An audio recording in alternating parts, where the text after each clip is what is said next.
This is Axis and Allies 1914 on the Two or Less channel, video number 20, turn number 11. At the end of the last video, we had the Americans pushing their way into the Ruhr. This is the Ruhr region. Token here to remind us that over on the fleet tray is all the units that are actually in there now. The Brits did half the job. They've got a fair few units left, and the Americans came in and finished it off with their 4 tanks. So the German force coming back here, this is what they're going to be facing. We are, however, on the Austro-Hungarian crew. They have bought themselves infantry artillery, just down here, and they are going to be battling fairly quickly, but a lot of their moves are going to be reinforcements. Obviously, with the Brits coming from the east, and the French coming from the west, the Italians coming up from the south. Well, this is the area that we can actually try to control. The movement is going to be 3 guys from Vienna going into Budapest to boost up the eastern front. 2 guys left to go into Tyrolia to hold that area, and we're going to be taking an overwhelming force. Rest of the guys from Vienna are going to go into Trieste to make it an overwhelming numbers there. I can't see the Italians surviving there, and Austria-Hungary can grab back those 4 IPCs, which at the moment they're not gaining on this round. So it's on the board.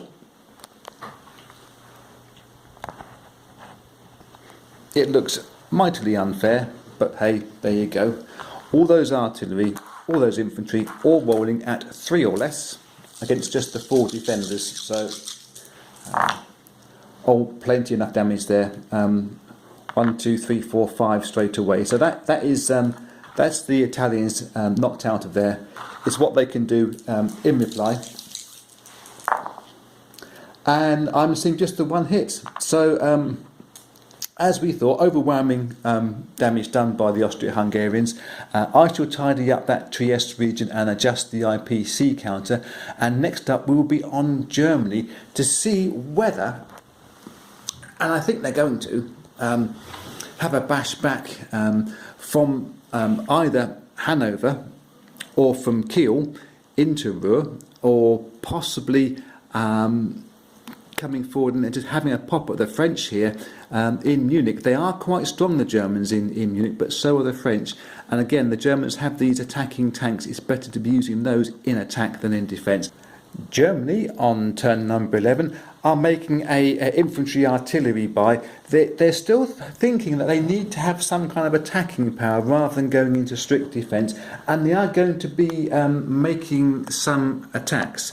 We have 6 guys in Hanover are going to come through to Munich to help out this attack, and they are going to push back against the French because they've got tanks here. Tanks are much better in attack than they are in defence, and the French have only got 1, 2, 3, 4 infantry to absorb any of the expensive hits, but I think this is going to be really the last of the Germans pushing forward. The units from Berlin, infantry artillery, are going to move into Hanover to try to fill this gap in, but it is a desperate times for them now. These in here, this is the Ruhr where all these Americans are. They can push into either Hanover or Kiel. The Americans have their own choice. The Brits can only move into Kiel on their turn from Holland, and obviously the German reinforcements will go into Berlin at the end of this battle. There is an argument for pulling back from Munich into Hanover to try to centralise your bases, but you're giving up IPCs. Okay, we haven't got them at the moment because it's a contested territory, but the more that the Germans can grab and hold on to, if they possibly can get the French to move back out of Munich, the better. But I can't see it happening. I think it's the end of the road within 1 or 2 turns.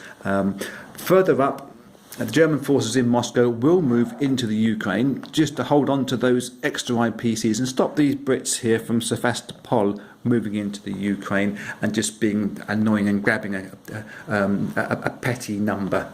But that battle for Munich is on the board. It's quite a big battle. We don't have enough dice for it. However, there are 7 artillery, which can promote 7 infantry. So all those Germans are going to be rolling at 3s and hoping to get some pretty magical damage. It's a bit middly, lots of 1s. 1, 2, 3, 4, 5, 6, 7. Yeah, that's an average kind of bit of damage. And remember, they have got the 4 tanks to absorb hits when they're attacking, so that would be 7 of the French in there. The rest of them, yeah, they're 4s and 5s. We're going to need them for the French attacks. We run out of dice. 2 are infantries, naked, running in at 2s. They both miss.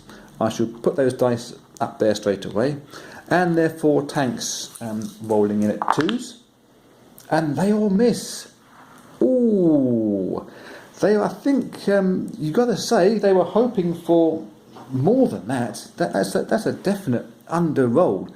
The French having a plane in there, they promote all those artillery up there. Yeah. Well, the tanks are better in attack, but that's my only justification for that attack. It's looking like a poor decision right now. We fly the plane in first at a 2 or less. It misses. The defending tank does nothing. It's only 1. Oh, it gets a hit. I said it does nothing, but it gets a hit for us. Fantastic. Defending infantry at 3s, and they get 2 hits. So we're already eating into the absorption the tanks can do by quite a large number. And now these are all the French artillery at 4 with their air superiority. And there's quite a few. 1, 2, 3. Oh dear, oh dear, oh dear. So they're the absorbed hits. The French will do 6 damage to the Germans, and the Germans are doing 7 damage back to the French. It's going to keep that region contested. The French will be losing a number of their artilleries. Maybe the tank, I am not so sure. And the Germans will be losing definitely some of their expensive tanks, I think this time round. Yeah, the pushback has begun. And obviously with these units at the end of this turn, when I'm ready to look all nice and tidy and tickety-boo going into Berlin, it's a stronghold which they're going to be desperate to keep a handle on, but it's not going to be long now. France's turn on turn 11. Infantry artillery by, they're not going expensive with tanks and things. It hasn't worked out well for the Germans. I did take the German tanks as casualty because obviously in defence they defend at 1s and their infantry or artillery will be defending at 3s. So it's an economic decision from the Germans' point of view. But France haven't really been buying that much in the mechanical side of it, too much. So there has been some thinking about whether France should attack from Venice, either into Trieste or have a go at this crew in Tyrolea.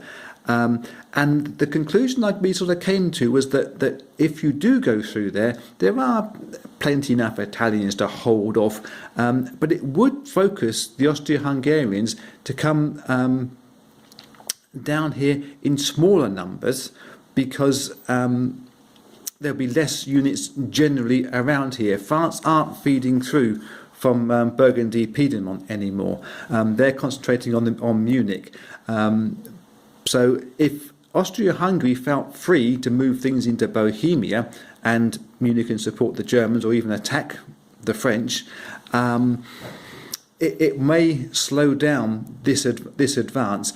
But all the time that France have a big unit in here, it's a threat. And a threat that the Austro-Hungarians must observe, so they can't really commit too many forces this way. If France are locked in this battle in Munich, it is leaving the rest of the Entente to go up here, which is looking that way anyway, pretty much. There are going to be a couple of movements. The boats, which are way over in Washington, well, they haven't done anything. And the Americans haven't got enough pennies to keep supplying them. So I think we're just going to move those into the channel and move this boat into the channel. Sorry, those into the Atlantic and this boat into the Channel. They get to the Channel eventually to help load some Brits across. It's possibly too late, too little too late, but they've been doing a sterling job, the French. They've had a long trip around Africa, those two. So the other movements, quite predictably, well, the reinforcements will go into Paris at the end of the turn, and everything's going to shuffle forward one. Paris to Burgundy, Burgundy to Lorraine, Lorraine to Alsace, Alsace into Munich, which they're going to keep pressing this battle here. There's absolutely no reason why not to think that the French cannot just smash the Germans out of Munich this time round. It looks good on the board, especially with the air superiority which they're going to have once again. So these are all the French artillery with their plane. They all get shifted up to 4s. There's enough to support the limited number of infantry that are there. And enough to boost the tank up as well en route. So I think it's time to say goodbye to our friends in Munich. Obviously, I'm preempting this, but I'm quietly confident. The Germans, however, they do have a fair stronghold of artillery and infantry that's left, because I'm not taking those 4 tanks, which would have been just 4 at 1 down there. So it was a decision based on intuition. So the artillery, there's a good handful there. I think it's about 12, all going in at 4s for the French. Oh, that's a big smash. I'm seeing 2 6s and a 5. So if that is 12 dice, which I think it is, that's 9 damage done to the Germans already. I'll take those failures off of there. These boost at 4, it's really helped out, because there's 4 at 4 which wouldn't have made hits. Oh dear. 1, 2, 3, 4, 5, 6, 7, 8, yep, it's 9. My counting is correct. That is 9 off of the Germans straight away.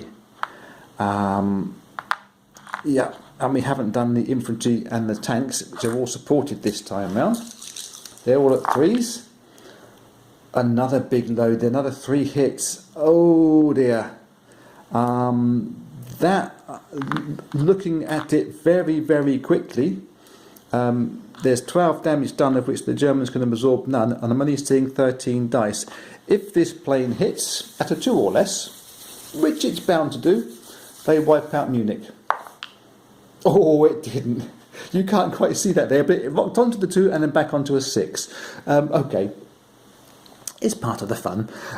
Little things please little minds, that's what they say. 13 dice.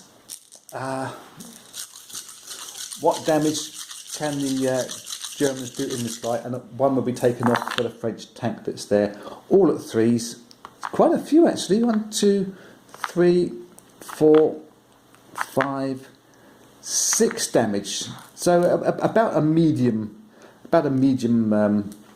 on the vernier caliper scale. I've got no idea what that is. Actually, I know what vernier calipers are. I used to be an engineer. 1 of those dice get taken off. 5 damage to the French. 12 damage out of the 13 units in Munich. So that would be just 1 German infantryman sitting there saying, "Mein Gott." The UK on turn 11 are buying themselves a couple of ships, transport ships that is, and infantry artillery just to take up all their cash, and they've got quite a lot of it, including a drunken man here that won't stand up properly. Their battle is on the board. It's ready to rock and roll. Let's go through the movements first, however, because it is a little bit complex, but you know, we can handle that. 1 guy from Transjordan shuffling forward. That's no problem at all. We have splitting the crew that have got to Bulgaria last turn. Sorry, they're going to move into. Well, it is Bulgaria. They are going to move into Romania. I'm looking at one thing and talking about another again. Into Romania. That bolsters this region up, and obviously with this plane, it's going to just add a little bit of extra 1 rolling. Really, it's not a too big a thing for them. The other guys from Bulgaria, they're going to move into Serbia, figuring that the Italians have enough bulk here. it's not massive, but it's just enough. And obviously the Brits can now start to unite with their crew that's already down here in Albania and possibly threaten Trieste. Whether the game will run that long, we don't know. Transport ships from the UK, well, they're going to run back as fast as they can. 1 and 2 gets them into the Portugal sea zone this turn. And the movements up here just knocked all the Americans over now in Washington, but they're all right. We are going to be moving everybody from Holland around that little gap there into Kiel.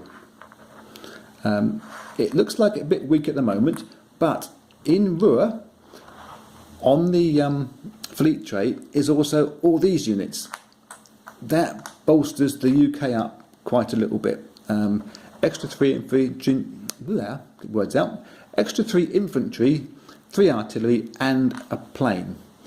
Now, we are going to be loading 2 units onto this French boat that's here, that we always forget to move things when we do this, so have to remember. These guys from Wales, just here, yep, they move in the London region, just bulks things up a little bit. But 5 infantry, 5 artillery, get onto 5 boats, and they're going to try and run the risk of this sea mine, because the boats move back, move forward after they picked up, and drop off. And if we take Kiel this turn, we shouldn't have that problem again. However, we do have to roll to make sure these boats get in and add to this absolute massive attack there. Okay, so I haven't got all those on the board because we don't know the result of it yet. We have to be practical and think we have 5 boats. Each of them have infantry and artillery, so we're looking at just missing ones if we can. Oh, 2 hits. Damn and blast. So Britain have lost 2 ships, luckily with that exact number of ships we bought. That's handy. So they will get an extra 3 infantry, an extra 3 artillery that can load in from Chatham docks and go across the English Channel and into Kiel. It's going to make it a done deal. I'm going to remove the 2 chips from the chip stack of boats just to remind us. That would leave 3 there and 3 there. Get my counting right, sorry. Doing it all out of shot because it's easiest. It does, however, give us all these dice. Once again, British air superiority moves up all these infantry, sorry, all these artillery up to 4s. And all their infantry get moved up to 3s, apart from the 3 extra ones. So we're going to have 18. Sorry, that's wrong, isn't it? Oh, I nearly got it wrong then, and you nearly let me. We're going to have 9 at 4.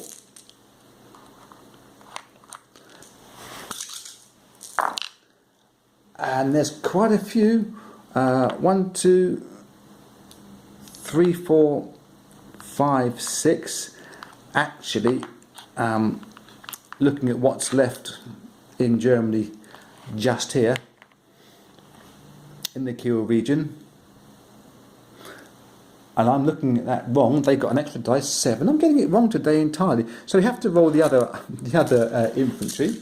I'm getting carried away. I'm so excited. Oh yeah. There's just absolutely loads of them. That's more than enough to smash those Germans out of Kiel. So we should move these guys all out of the way, and remember that the Brits have got 1 tank in there to absorb one of the hits, whatever the Kiel crew can do. And they got quite a lot of damage there. It's only 1 failure. So they've got 6 hits.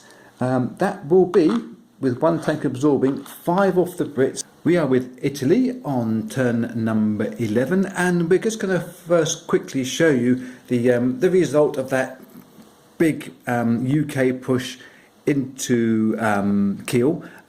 They have left in there about 9 artillery, 7 infantry playing in the tank, and we've replaced the American units into the Ruhr from the fleet tray to show you how big they are looking in there and how dire it looks for the Germans. We are really now in what I call happy hour, where things get much more casual and much faster as well, obviously. The Italians are going to be buying themselves infantry and artillery to load into Rome. They're not going to be doing combat, same as the French down in this southern Europe region, simply because all they have to do is to distract the Austro-Hungarians enough. They're not going to go up towards Berlin and help them out, which is as good as anything.